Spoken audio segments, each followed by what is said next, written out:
When I was a child, a painting of the Cutty Sark hung on the wall of my grandfather's home. It wasn't an expensive print. My grandfather, Captain Ernest Anderson, had cut it from an old calendar, placed in a simple frame, and hung it where he could see it every day.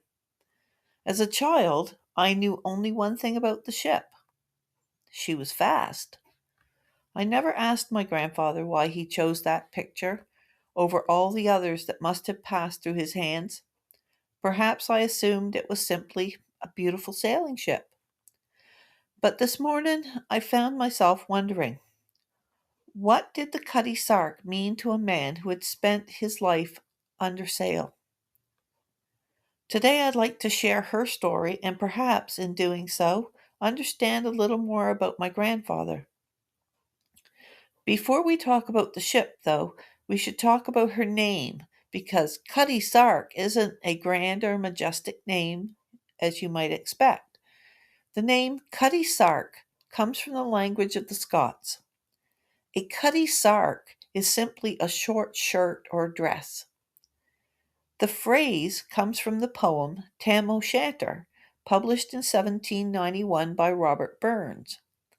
The poem tells the story of Tam, who has had a bit too much to drink and rides home late one night as he passes the old church and discovers witches and warlocks dancing inside. Among them is a beautiful young witch named Nanny. She's wearing only a very short shirt or a short dress, a cutty sark. Tam is so enthralled by her that he forgets to stay hidden and blurts out, "Weel done, Cutty Sark." Every witch stops dancing. Then they all chase him. Tam gallops for his life toward the safety of a bridge because, according to old Scottish folklore, witches can't cross running water. Nanny almost catches him. Just as Tam's horse leaps onto the bridge, she grabs the horse's tail and tears it right off.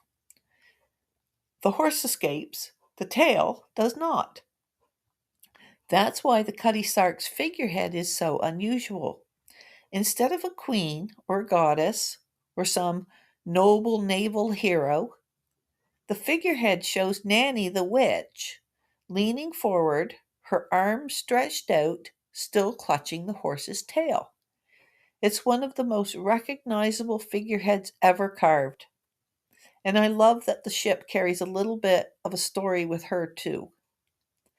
I've often wondered if John Willis chose the name simply because he liked Burns' poem, or because he saw something of the witch in his new ship. Nanny is swift, elusive, wild, beautiful, almost impossible to catch. Those are exactly the qualities a clipper captain would want.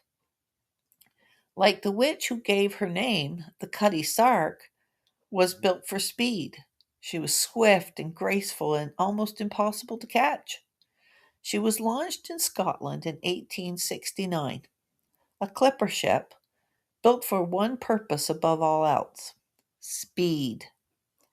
In the 19th century, the first tea harvested in China was eagerly awaited in Britain.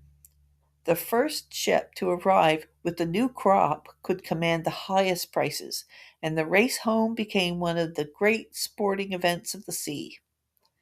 The Cutty Sark was designed to win those races.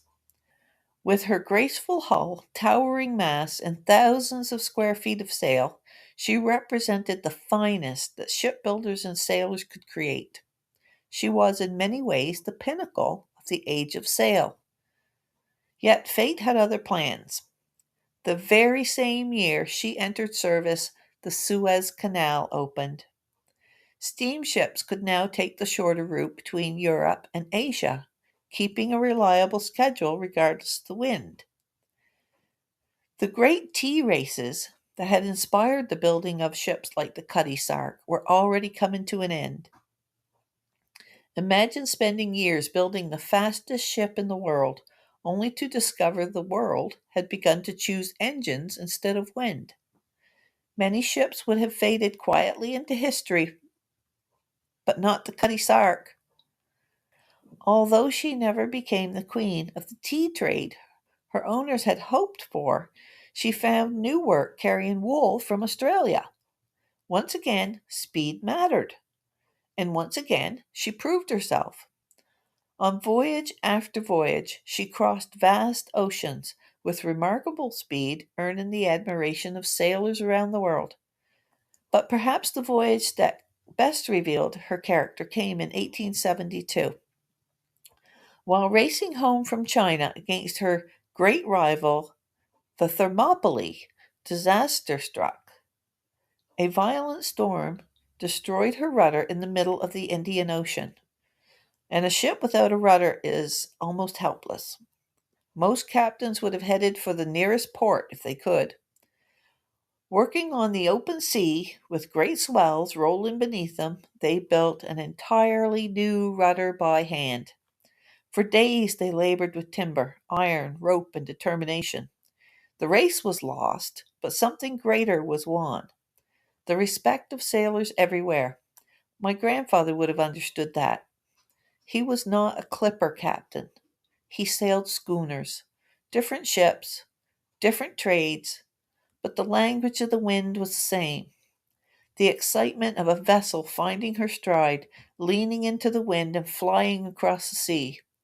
That feeling belonged to every sailor, whether he stood on the deck of a Cape Island schooner or the famous clipper Cutty Sark. A man like my grandfather, who had trusted canvas and weather, who had watched clouds gather on the horizon, who had felt a vessel answer the helm, recognizes excellence when he sees it. He would have known what it meant to command a fine sailing ship. Perhaps that's why he saved the picture. Not because the Cutty Sark was famous, but because she represented the very best of a way of life he knew. The Cutty Sark continued sailing long after many of her rivals had disappeared. She later carried cargo under a Portuguese flag before eventually returning to Britain. Today, more than 150 years after she slipped into the water, she still survives in Greenwich, England. Millions have walked her decks. Few ships from the great age of sail remain, but she does. When I look at that framed calendar today, I no longer see a beautiful ship. I see craftsmanship, I see determination, adaptation, and I see sailors who refused to surrender when the sea took away their rudder. And I think I understand a little better why Captain Ernest Anderson chose to keep her on his wall. Perhaps every sailor needs a ship to admire. For my grandfather, I think that ship was the Cutty Sark. Thanks for joining me on another journey into the world of the lost.